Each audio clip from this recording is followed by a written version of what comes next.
Yo, what's going on, everyone? Welcome back to the channel. Zach Lesage here. Today we're going to be going over the top 10 best decks in format. We just saw the results of Charlotte Regionals and Liverpool Regionals. So as we approach Knoxville Regionals, League Cups, League Challenges, anything you're playing in this weekend, there have been some changes. Paldean Fates is still not legal for competitive play. It just came out last Friday.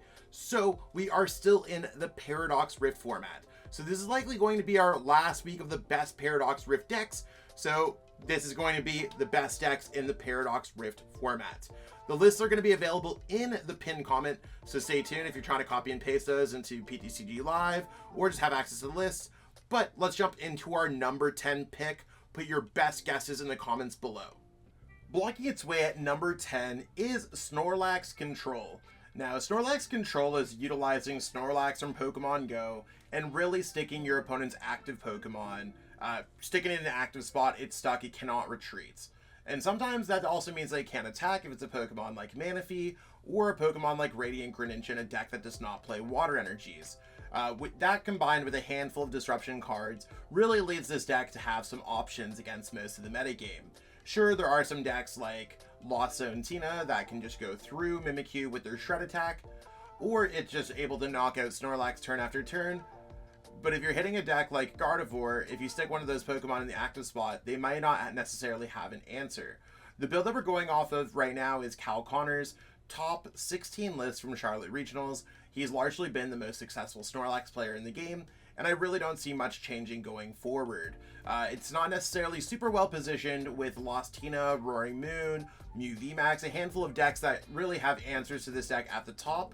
However, if you are able to catch your opponent off guard, get lucky with Misfortune Sisters, or maybe your opponent's just not necessarily well equipped for the Snorlax matchup, this deck can be a great play overall. So I guess we'll see. I think it's high risk, high reward, just with how our metagame's going, but Snorlax is what's going to be kicking off our list for this week. Starbirthing its way into number 9 is Arceus V-Star with Regigigas V-Star. Now, this brainchild of the Stratfords, Makani Trin, and a handful of other players has really kind of exploded a little bit in popularity, and most recently it won one of the cups in our Greater Toronto area by a great player named Callie Moore. Now, they kind of had a different take with Water Energies and Melanie, but I did take the inspiration of their full face card that I saw on their list that I think is quite strong, kind of as an extra V-Guard energy that's not an energy that you have to attach. Basically meaning that Lost Tina does not get a chance to OHKO your Pokemon as easily. I think that this kind of takes the deck to another level on top of just loading up energies on your Pokemon and being Path Judge. Having 300 HP can be quite strong in this metagame, and it gives you a lot of opportunities to not get knocked out by Charizard. And I mean, Path Judge or Path Iono is really going to be the big strong suit of a deck like this, and that's one of the reasons why we see other decks like Mew Path seeing success. Path plus Disruption, very good combo. We'll see if this deck continues to see success. I don't really see a reason why not, but it depends on if the dedicated player base who is playing it decides to play it going forward. Photon blasting its way into the number 8 spot is Turbo Miraidon EX. Now, Turbo Miraidon EX is kind of it's not really like a new style of the deck, but it keeps on getting innovated compared to the older builds of Miraidon that we saw earlier on in this season. Playing Peony allows you to grab a couple item cards, trainer cards, whatever, that get you set up, and then you're able to draw cards with Mew or Squawkabilly. This version can be quite vicious with turn 1 Iron Hands, and the build that we're going with is the group that Azul & Co. played to Charlotte's. Not necessarily their best position that they've had this season, because I mean, if Azul's not winning the regionals, it's not necessarily, right? Like, Azul's literally one of the best players in the game, but their group did fairly well in day 2 with this deck. And it's kind of an inventive build with the experience shares. You could basically go turn 1 Iron Hands and put your opponent in a situation where you have experience share, you build up the energy on your board, and you're ready to kind of blow up with a Raichu, or attack with another Iron Hands, or attack with Mew EX. There's a lot of really cool things that you can do with this deck. I think this deck is like, when it's all gas, there's no brakes. And when anything does not go your way, I feel like this deck can completely struggle. Arguably, I'd play this for a best of 3 tournament, just due to inconsistencies with the deck that I found. However, if you're having success with Miraidon, I think it's okay. Just watch out for some of those tough matchups at the top, like potentially Charizard. Making it rain all the way at number 7 is Gholdengo EX with Origin Form Palkia V-Star. While this deck didn't necessarily see the success that I thought it would see at Liverpool, I think a lot of people were not necessarily looking to kind of change their decks this deep into the metagame. Whereas at Charlotte, we saw Jarek and Gem Gamilla both see success making day 2 with their deck, and this is the build that Jarek played. I'm sure both lists were very similar.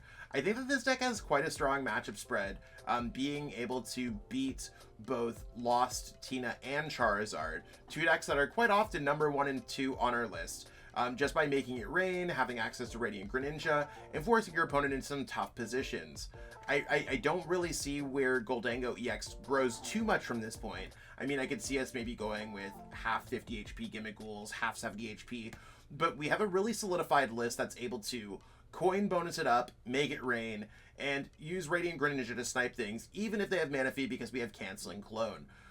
This is a deck that's likely worthwhile to pick up now, because it seems like it's going to be quite strong post-rotation, and that's something that we want to consider. I think it's going to take the right pilot to bring this all the way to the top of Knoxville Regionals, but if they do, I think that they'll have a quite successful trip because it seems very well positioned in our metagame, more than what Liverpool would go on to say.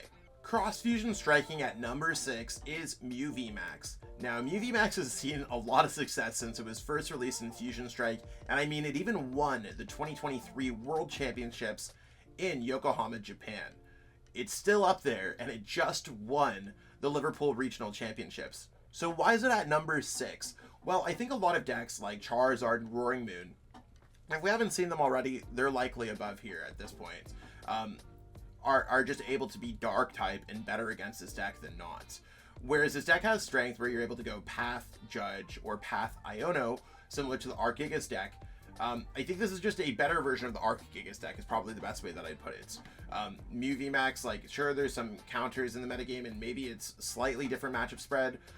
It just seems like this deck sees a little bit more success than other Path Judge decks, and that's really where it puts it. It's not using Fusion Strike energy to really attack with, it's using Fusion Strike energy to block Spiritomb. Mew kind of has all the answers at this point, and this is really the final form that we're going to see of Mew, likely before we get rotation in April. So if you're a Mew fan, good times, but you are going to have to dodge a few Dark-type Pokemon, and with this deck winning Liverpool, it's not necessarily going to be up at the top, because people can easily tech in Spiritomb, play Drapion, have counters to Path, or just be a Dark-type deck. Those are really the things that are holding Mew back from seeing the utmost success. But maybe those are also the things where if people think that others are going to be doing that, they might not necessarily respect Mew for Knoxville Regionals. Flower selecting its way into the number 5 spot right in the middle of this list is Lost Zone Sablezard. We're looking at Alex Szymanski's list here, and I think that this is probably going to be the default list. We just saw Alex, who's played Lost Zone box decks to great success, make top 8 at Charlotte, and I don't really think much has changed in the past 2 weeks. Like, we are less than 2 weeks from what Charlotte happened. Liverpool happened. We did see a Lost Zone Sablezard with Roaring Moon make top 4, but that deck is not necessarily seeing as much success as this particular build. Maybe they're slightly more interchangeable. Maybe it's worthwhile to test that. I think this is the build that I'd be playing if I was going to Knoxville. Unfortunately, I got capped out of registration, but that's a story for another day. This deck's going to be working on ramping up cards in your Lost Zone to go from Cramorant into Sableye into hitting your opponent with Radiant Charizard, Clara every single turn. And that's really where it's built. If you need to go with some Lost Zone combos, or maybe if you need to go for a Technical Machine de-evolution, there's options when it comes down to it. I think that this deck is slightly technical, so if you're not really used to playing it, it's something that you might want to get used to and just like play a few of the matchups. However, when it comes down to it, you're either doing 110 damage, 12 damage counters moved around, using Drapion against Mew, or using Radiant Charizard to knock out something in the active spots. You have to get used to a lot of the numbers and research a lot of the decks, but when it comes to its core, this deck can be quite basic to play if you just put into raw, primitive numbers. Psychic embracing its way all the way to number 4 is Gardevoir EX. Gardevoir EX has long been a staple of our Paradox Rift format, and it went from being the best deck in the format around November to where it's hovering in the top 3, 4, 5 range relatively nowadays. Now, I think that this is one of those things where Gardevoir players are the Gardevoir players. This is not a deck that I recommend for anyone to just pick up, because there are a lot of like intuitive like little things that you're doing with this deck. I mean, it's not just necessarily loading up Psychic Embrace onto your Pokemon and going big attack, big energy, KO.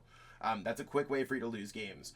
We have things like Reversal Energy and Counter Catcher where you might want to play from behind. We have attacks such as Miracle Step that allow us to set up. There's a lot of little things that you could do with this deck, and I think if you're not a Gardevoir expert by now, maybe start picking it up, because I think the deck gets a lot better in Paldean Fates, but it might not necessarily be a regionals choice. So, due to lack of players necessarily playing this deck to the utmost success, I think that's really what's holding it back, where it's not necessarily an easy deck to play, like Charizard, that can net people easy day 2s. Maybe there's a lot of things else that I'm not necessarily factoring, but I do think that Gardevoir does fall in the case of hard deck to play, dedicated player base that typically only plays it at events, and not always the best positioned deck, because this deck would struggle to Turbo Miraidon, and it doesn't necessarily always beat the decks that it's supposed to, like Charizard EX. Gardevoir EX could easily win this regionals. That would not be surprising. I think any of the decks in this list could win Knoxville. However, I think as we get closer to the top, that's really where we see our higher chances of decks seeing the most success. But again, for Paldean Fates, I think that this deck's going to be moving up a little bit more. So if you haven't necessarily got on the Gardevoir hype train, might be worthwhile to put those last bits of effort once we get Paldean Fates getting ready for rotation. Causing a frenzy all the way at number 3 is Turbo Roaring Moon EX. The Ross build, or the Pure Dark build, has really kind of taken off over the past month or so. And the build that we have here is actually from Brandon Bond, a player coming out of California that has been absolutely tearing it up with Moon for as long as I could remember Moon being out. I like their new build that plays 2 Pokemon catchers, and we're just able to kind of like rip into our opponent's Pokemon. Let's get a catcher heads and knock out our opponent's Pokemon. It literally takes 98% of like Ross's deck from their top 8 at Charlotte's and made it slightly better in my opinion. I actually could not imagine a better list that I'm looking at right now. I think that it's just solid across the board. So, Roaring Moon EX, ripping through your opponent, having the ability to OHKO whatever you want, having the ability of being Dark type against Mew and other things.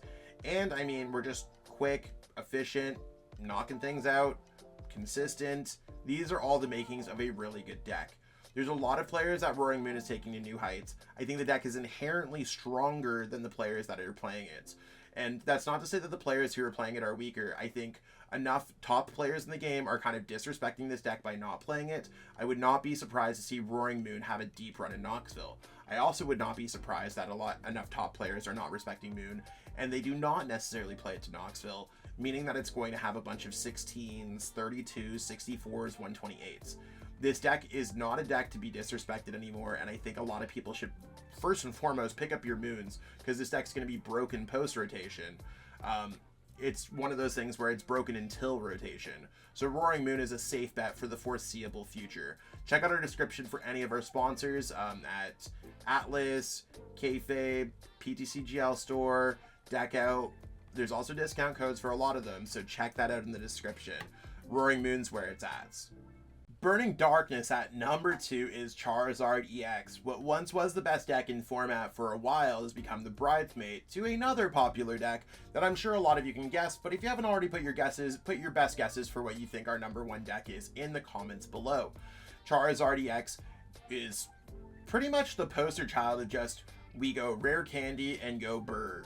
We have 180 damage that scales as the game progresses, so even if you do fall a little bit behind, going Rare Candy, Charizard, Iono is enough for you to be able to put your opponent on their toes. They might not necessarily have everything going for them, and you might be able to rip your opponent for 330 a few turns in a row, and that can allow you to jump back into games. Pair that with the consistency of an early game Rotom, Mew to grab whatever items we're looking for, blocking damage with Manaphy and blocking damage counters with Jirachi, and of course having Quick Search, Pidgeot to search for whatever we're looking for, on top of different Charmanders and Charmeleons that we can use to get properly set up, using things like Arvin. I could go on and on about how powerful this deck is, but the build that we're going with here is Caleb Rogerson's second place list from Charlotte's.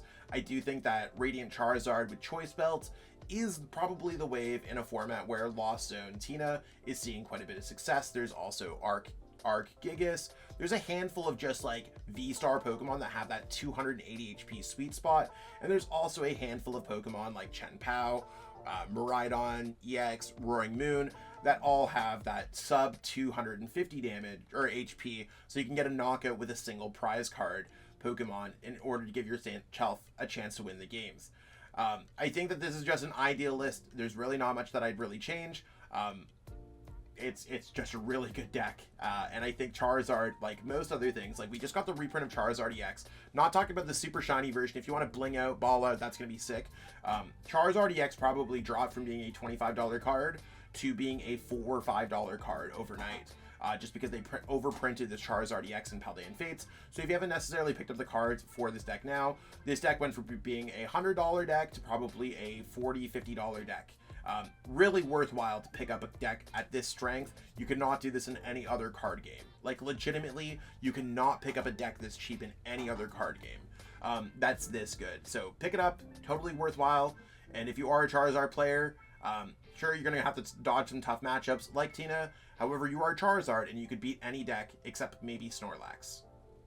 Moving on to our number one spot, we have Lost Zone Giratina V-Star. Now, this deck has been absolutely tearing it up, and it kind of started off at San Antonio, where it made finals there with Grant Hayes. And I mean, across the pond, we saw Alberto Conte really like taking this deck to new heights. Then we saw at the regionals that we had in Portland, John Ang was able to win. Then we saw in the regionals at Charlotte, we had Vinny Fernandez able to win. Then we saw at Liverpool regionals, Brent Tonneson came second with this deck. Tina, out of all of these events, has just been absolutely flourishing, and I really think that we're in a position where Tina is just be-all, end-all, the best deck in format, because it does not have a weakness. Charizard, you could run into a Venusaur VMAX Arceus deck, and you're like, well, I guess I'm getting rolled. Or your opponent could drop a Shaman V-Tech, and you're like, well, that sucks. They can't do that against Tina V-Star. They can maybe play a Manaphy to get around your Radiant Greninja, not the end of the world. They might be able to play Drachi to get around your Sableye, not the end of the world. Reasonably, you can OHKO anything, and you don't have weakness, and you have Path Disruption, and you have a consistent base that's been well refined, tournament after tournament. I think most people's 60s are going to look like this. I think Manaphy and that water, the third water, are the flex spots. I've played Roaring Moon over those spots and played Dark Energies. I've seen it where people are playing Jirachi. I see where people are playing a second Sableye. I see where people are adding in an Avery, an Iono, extra Pokegear. Like, there's a lot of things that you can do with Tina. And I think that's like, you have maybe 2 cards of flavor. Everything else is just set and standard in this list and fantastic. And I think that's really what like proves the success of this deck. Has answers against almost all decks, including an auto win against Snorlax. Because you could just use Tina V and attack through that matchup and shred through anything. There's a lot of cool stuff going on with Tina, and that's where it's going to be at number 1, finalizing our Paradox Rift format. Let me close things out. And that's what we got going on for our video today. Hopefully you enjoyed seeing these top 10 best decks in format, and hopefully it helps you prepare for Knoxville. If there's any other help that you need, feel free to hit me up on Metafy. I do have the link available in the description. If you need any of cards, hit up our sponsors in the description. There's some awesome discounts, lots of cool stuff, even Paldean Fates, maybe some Temporal Forces, pre-orders. Help support the squad. Check out our Patreon at patreon.com/TSSWin. Be all super good stuff.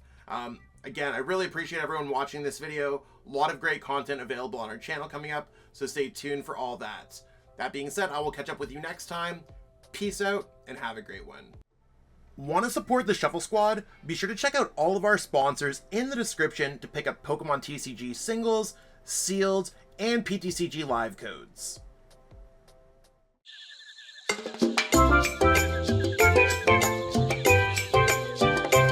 Hey trainers, tired of having too many cards lying around? I know that feeling. And I know what a hassle it is to try and sell those cards, but selling bulk is now easier than ever with TCG Bulk. Find tons of potential buyers in a single place. You just download the app, look for the best buyer near you, and carefully pack your bulk, ship it, and you get paid. It really is that simple. Turn the cards you don't want into the cards you absolutely need for your next deck.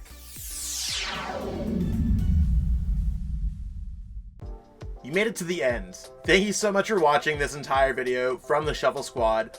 Honestly, from the bottom of our hearts, we appreciate each and every person that supports our content, watches what we have going on every single day, every single week, even from time to time, and continuously allows us to have a forum to project our creative content towards the Pokemon TCG community. So if you haven't already, be sure to give this video a like, subscribe to the channel, and even leave a comment to help boost the YouTube algorithm. That being said, we'll catch you with our next video. Thanks again. Take it easy.